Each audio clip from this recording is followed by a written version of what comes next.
Assalamualaikum warahmatullahi wabarakatuh.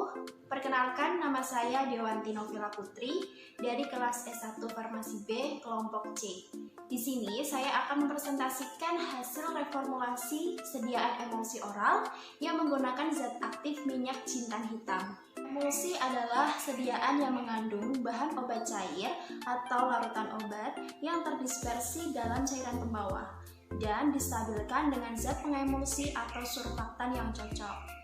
Kelebihan dan kekurangan sediaan emulsi yang pertama yaitu dapat membentuk sediaan yang homogen dan bersatu. Kemudian mudah ditelan. Lalu emulsi dapat menutupi rasa yang tidak enak dari zat aktif.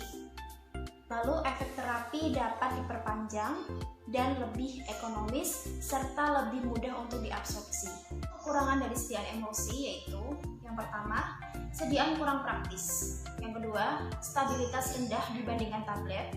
Kemudian takaran dosis kurang teliti, tidak tahan lama, dan emulsi kadang-kadang sulit dibuat dan membutuhkan teknik pemrosesan yang khusus.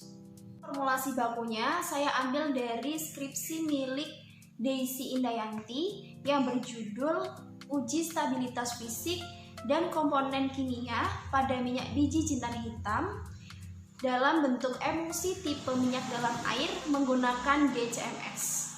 Ini untuk formulasi bakunya. Yang pertama ada minyak biji jintan hitam sebagai zat aktif, kemudian ada tragakan sebagai zat pengental, lalu ada sukrosa sebagai pemanis, NA-benzoat sebagai pengawet, dan Aquade sebagai pelarut.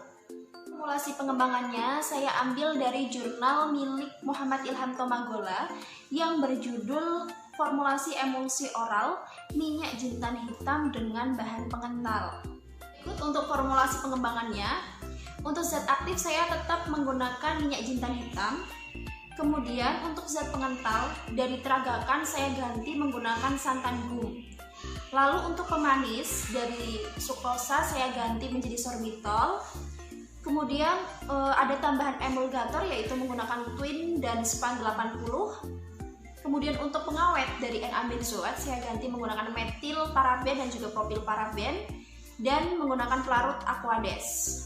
Untuk penggantian bahan dari formulasi baku menjadi formulasi pengembangan, yang pertama yaitu saya ganti dari tragakan sebagai zat pengental menjadi santan gum. Kenapa diganti? Karena pada jurnal baku hasil penelitian menjelaskan bahwa tragakan sebesar 0,15% terjadi pemisahan fase, sehingga saya ganti menjadi santan gum, yang dimana pada jurnal pengembangan itu meneliti beberapa zat pengental untuk dijadikan zat pengental yang paling baik itu yang mana untuk sediaan emulsi, dan hasilnya itu yang paling baik adalah santan gum dengan konsentrasi 0,18% karena tidak terjadi pemisahan fase. Pada jurnal pengembangan yang dilakukan penelitian yaitu ada gum Arab, gum santan, kemudian NaCMC dan juga tragakan, dan paling baik hasilnya adalah santan gum. Penggantian bahan yang kedua yaitu bahan pemanis. Dari formula baku menggunakan sukrosa dan saya ganti menggunakan sorbitol. Alasan penggantiannya karena sukrosa adalah termasuk gula yang paling manis. Ditakutkan jika obat tersebut diminum oleh penderita diabetes akan menjadi efek yang toksik. Nah, saya ganti dengan sorbitol karena sorbitol itu tidak memiliki efek toksik bagi manusia sehingga aman untuk dikonsumsi dan tidak menyebabkan karies gigi serta cocok untuk penderita diabetes dan diet rendah kalori. Itu menurut BPOM 2008. Penggantian bahan tersebut karena kombinasi propil paraben dan metil paraben dengan konsentrasi propil paraben sebesar 0,02% dan metil paraben sebesar 0,18% akan menghasilkan kombinasi pengawet dengan aktivitas antimikroba yang lebih kuat menurut Rowe dan Owen 2006. Pada jurnal baku hanya menggunakan NA-benzoat sebesar 0,10%, sehingga untuk kombinasi propil paraben dan metil paraben akan meningkatkan aktivitas antimikrobanya yang lebih kuat. Penggantian bahan yang selanjutnya yaitu Na-benzoat. Sebagai pengawet saya ganti menggunakan metilparaben dan propilparaben. Penggantian bahan tersebut karena kombinasi propilparaben dan metilparaben dengan konsentrasi propilparaben sebesar 0,02% dan metilparaben sebesar 0,18% akan menghasilkan kombinasi pengawet dengan aktivitas antimikroba yang lebih kuat. Menurut Rowe dan Owen 2006, pada jurnal baku hanya menggunakan Na-benzoat sebesar 0,10%, sehingga untuk kombinasi propilparaben dan metilparaben akan meningkatkan aktivitas antimikrobanya yang lebih kuat. Penggantian bahan tersebut saya ambil dari jurnal yang sama, yaitu dari jurnal Muhammad Ilham Tomagola yang berjudul dengan formulasi emulsi oral minyak jintan hitam dengan bahan pengental. Untuk penambahan bahannya, saya menambahkan bahan Twin 80 dan juga Span 80.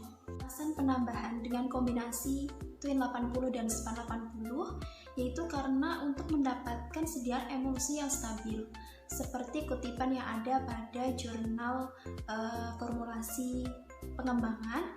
Di sini disebutkan bahwa pada awalnya emulgator yang baik untuk sediaan emulsi itu adalah kombinasi Twin dan Span 60 dengan konsentrasi 3%.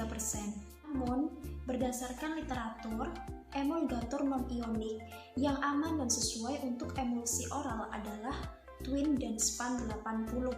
Alasan penggunaannya adalah karena menghasilkan emulsi yang lebih stabil. Itu menurut kutipan yang ada di jurnal pengembangan. Penambahan kombinasi Twin dan Span 80 saya juga ambil dari jurnal milik Lia Yumi Yusvita dengan judul Efek Span 80 dan Twin 80 sebagai emulgator terhadap fisik dan stabilitas emulsi oral air dalam minyak ekstrak etanol buah pare dengan aplikasi desain faktorial.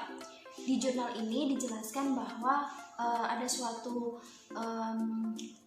kutipan menurut Rowe et al. 2009, Span 80 dan Twin 80 termasuk emulgator non-ionik sehingga aman digunakan untuk oral, tidak toksik dan memiliki HLB. Kemudian, menurut Allen 2002, penggunaan campuran dua macam emulgator biasanya akan lebih stabil dibandingkan penggunaan emulgator tunggal dengan menjumlahkan HLB secara langsung. Emulgator dapat dicampurkan dengan perbandingan dan proporsi yang sesuai. Ini hasil reformulasi yang saya buat dengan menggunakan zat aktif minyak jintan hitam yang berfungsi untuk menjaga imunitas tubuh agar terhindar dari suatu penyakit. Jadi sekian presentasi dari saya, kurang lebihnya mohon maaf. Terima kasih. Wassalamualaikum warahmatullahi wabarakatuh.